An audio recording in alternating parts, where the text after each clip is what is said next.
Aliens, Monsters, and the Supernatural. A true story of a terrorized life. You are now listening to Mac and Creeps. No need to adjust your volume. We will do it for you.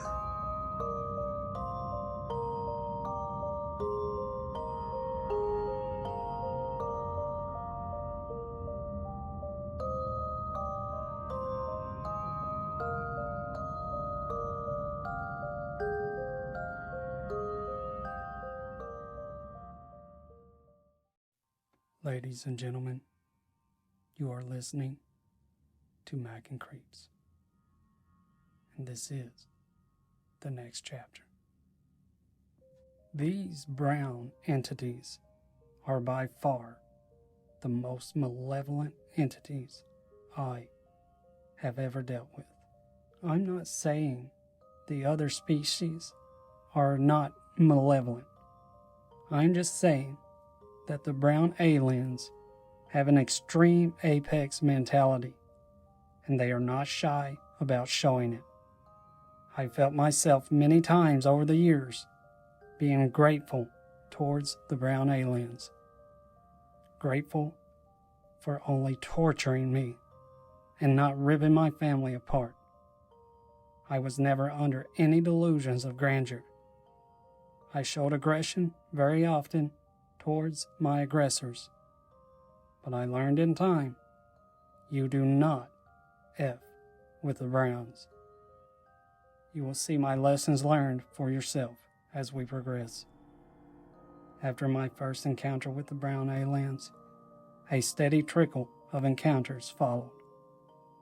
It was as if I had finally come of age. What once was observed encounters with my siblings became my own personal prison of horror. And no matter where I went, I could not escape their torment.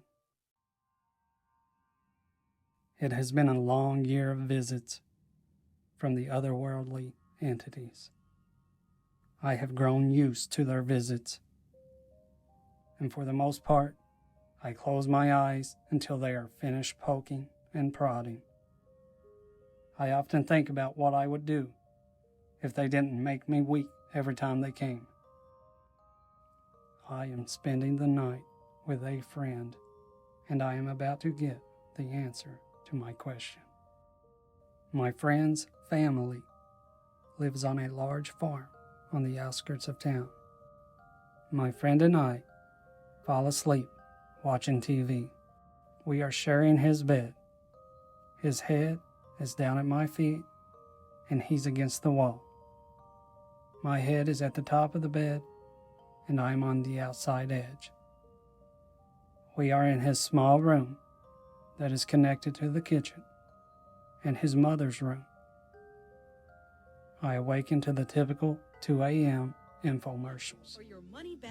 Call now and we'll also include this special dome pad I get out of that bed lets you make holiday and take cakes the like 2 this, steps or give it your young takes to baseball reach hero the a TV. celebration he'll never forget. It's yours free. I turn the knob all the way to the left. Once the sound is completely gone, I get back into bed. I leave the TV on for a light source. The living room light is shining into the kitchen, so I feel like I have enough light to be relaxed. I am getting situated back into bed. I grab my blanket and look up into the kitchen. Standing by the kitchen table is a brown alien. The brown alien has a small square device in its right hand. The brown's left hand is hovering above the device. The brown seems frozen in place. It looks like it was about to input some type of data into its device, but was surprised by me getting out of bed.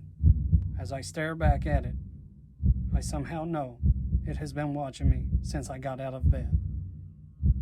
The alien's arms lower to its sides. It takes a step towards me, and I throw my body backwards, pulling my cover over my head. It is so hot under the cover. I'm starting to sweat right away. I hear the footsteps of the alien coming from the kitchen. The steps sound like a shuffle mixed with a dragon sound.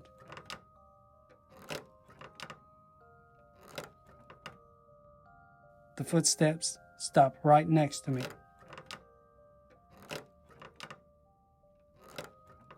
My face is covered in sweat. I feel like I'm smothering under the hot blanket. A few moments pass and I don't hear anything. I slowly pull the cover below my eyes. I gasp a deep breath. The Brown's big black eyes are inches away from mine. The alien tilts his head in curiosity. My only reaction is to jerk the cover back over my head. After a couple of seconds, I hear its feet dragging as he shuffles into the bedroom next to us. I am so hot I can barely stand it. I make a tunnel around my face with the cover. I'm still burning up, but at least I can breathe. I watch through the tunnel of my cover for the next half hour or so. The entity passes back and forth through the room a few times. Maybe it's exploring the house, or it could just be tormenting me. After a while of enduring this, a humming sound fills my ears. I see a bright flash of light fill the house. A rumbling sound can be heard above the house. I listen to the sound as it slowly fades into the distance. I finally get the answer to my question. What if I wasn't powerless around these entities? The answer? I will always be powerless, as long as I endure them alone. I would eventually reach the point of confiding in friends and family. It didn't take long until I was known as an alien experiencer amongst my loved ones. I suppose it wasn't hard to believe.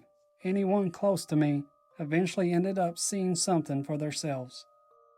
My friend, in the last story I just told me about how he had seen a little brown humanoid. He explained how he had just gotten on his school bus. He took his seat and looked back towards his house. He told me he seen a brown humanoid sitting in a tree next to his house. He talked about how freaked out he was by the creature's eyes. He must have been a couple 100 feet away from the creature, and its eyes were still very prominent. He said they were big black eyes. This was the same morning of my experience. I had gone home that day and never told him what happened to me. It was the following weekend when he brought it up. He started by saying, "Remember last weekend when you spent the night?" So I had no problem believing him. I also found it interesting that he would have seen one of these things still lurking around the house, especially so long after I had thought they left. It is no mystery to me now, but back then it made no sense. I guess I should explain why my friend was going to school and I wasn't. I started having problems my 4th grade year of school.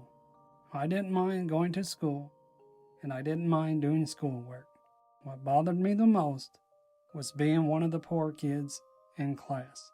In my old country school, it wasn't a major problem. I was the class clown, and I got along with everyone.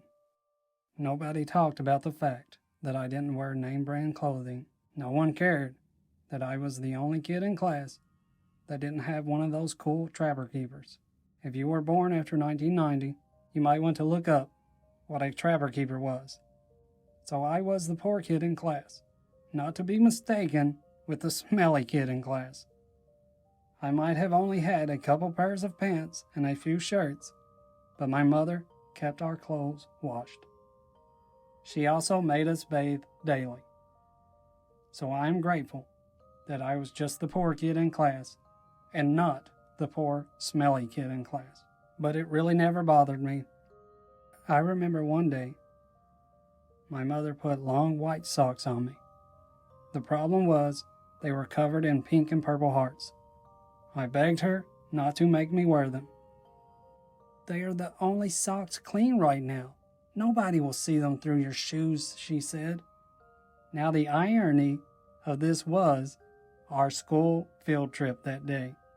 I cannot remember if it was Chuck E. Cheese or the Children's Museum, but I do remember that in order to have the most fun, one had to take off their shoes to play in the ball pool and to climb on the nets. I am grateful I was still at my little country school. The kids in the country school were very empathetic, so they didn't have much to say when they saw me sneaking my heart-covered socks down inside my tennis shoes. The kids in town, however, were snooty and mean. Most of them did not have a problem constantly pointing out the have-nots. If you didn't have the clothes that were in style, among other things, everyone was quick to point it out. This really became a problem for me and caused me to feel constant humility. I acted out and fought my parents over going to school. I never told them why I didn't want to go. My answer was always, I hate school. Grace would have it, around that time, you didn't have to do much to enroll your child in homeschool. My mother let me finish 5th grade and started teaching me at home. My older brother Rob would soon follow. I would end up getting a high school diploma from a private school, and for good measure, I also acquired my GED. I enrolled in a community college, and after a couple semesters, I decided trade school was a better fit. So I took classes to receive my EMT license. I also would end up enlisting in the U.S. Army, where I received my diesel mechanic license after basic training. I did take an early out as far as grade school goes, but I did receive a decent education. Being homeschooled helped with the sleep deprivation the entities would evoke. Most of the time, if I could stay alert until after 4 in the morning, I could beat their system. They always came at 2 in the morning. It would most always be gone by 4 in the morning. This staying awake through the night worked for a while, but soon enough, I would learn to be asleep before 2 a.m. I would find out it's much better to be out of it when they come than to watch them walk right in my room as if I were a frightened cow, and they were the veterinarians. I am in my room, pulling another all-nighter. My sister has moved in with her boyfriend, and I have had the room to myself for a while now. I am sitting on my bed, playing with toys. Little figurines of dinosaurs and other small toys are scattered across my bedside table. My wind-up face clock is reading 2:35 a.m. I heard their ship fly overhead 20 minutes ago. Somehow, they know if I am asleep or not. Usually, if I'm not asleep, by around 3:15 a.m., I hear the ship take back off. I am playing with my toys and thinking not much longer until I can get some sleep. Not long after the thought, I hear whispers downstairs by the back door. The door leads into the kitchen, and it's right below me. The whispers sound rushed, almost sounding like, hurry up, but in an unknown language. I hear the deadbolt on the door rattle and turn. My heart is racing now. I don't know what else to do but to jump out of bed and run to my parents' room. I already have every light in the house on, except for my brother's room and my parents' room. so I have no problems navigating the hallway to my parents' room. I stand by my mother, watching over my shoulder. I start with a whisper. "Mom." She doesn't respond. I get louder and give her arm a push. "Mom!" Still no response. I hear the kitchen door open and close. I grab her arm and shake her. I'm shaking the whole bed now. "Mom!" Neither of my parents wake. I hear footsteps at the bottom of the stairs. My eyes fill with tears.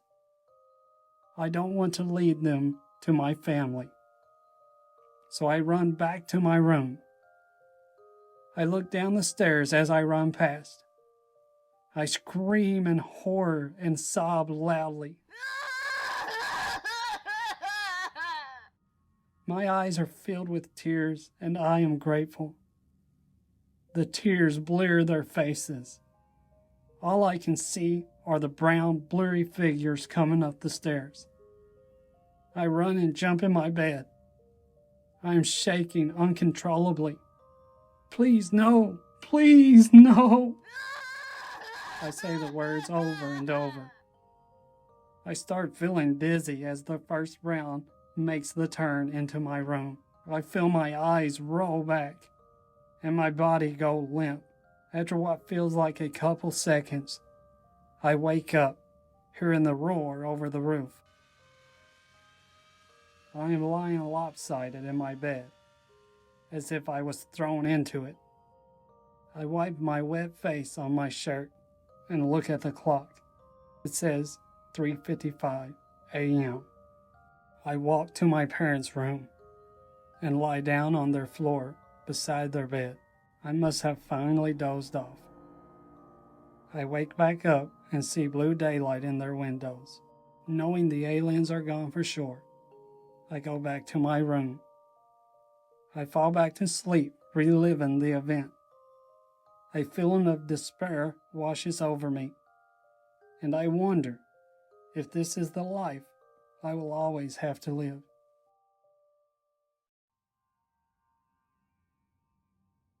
Some quick commentary here. That's the end of chapter 6.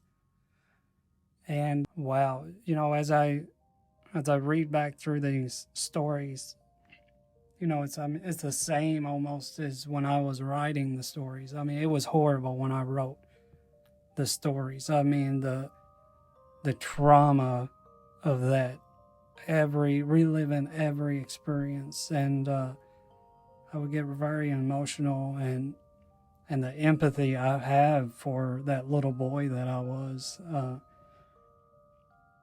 I mean, the horror of having to deal with these entities and keeping a lot of it all to myself.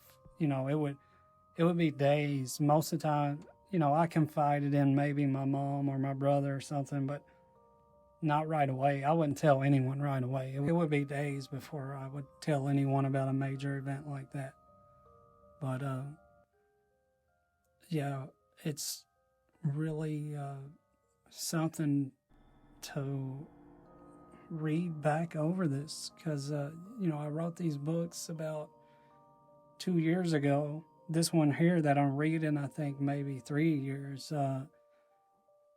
and by writing the books, it freed this weight of these experiences off of me. I mean, I cannot describe how therapeutic it was. I mean, it was like a weight lifted. And, I'm still writing these experiences and stuff. But my childhood to, the past few years ago, when I finally got a handle on all of this supernatural stuff, it was very, very treacherous, very torturing. But I'm grateful that everyone who's listening, I'm very grateful.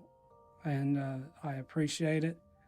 And don't forget to subscribe so you don't miss the next chapter when it comes out. And also, the more subscribers I get, the more motivation it's going to give me to ensure that I'm getting as much content out as possible. I know that sounds messed up, but like right now, I'll explain to you. Right now, I have to make a makeshift audio studio every time I record one of these chapters. I've got little drink holders from a restaurant taped around my shower. I've got a blanket over my shower curtain. I've got my mic stand in the bathtub. I'm standing in the bathtub right now, and I'm literally drenched in sweat just so I can get the best audio quality possible for you guys.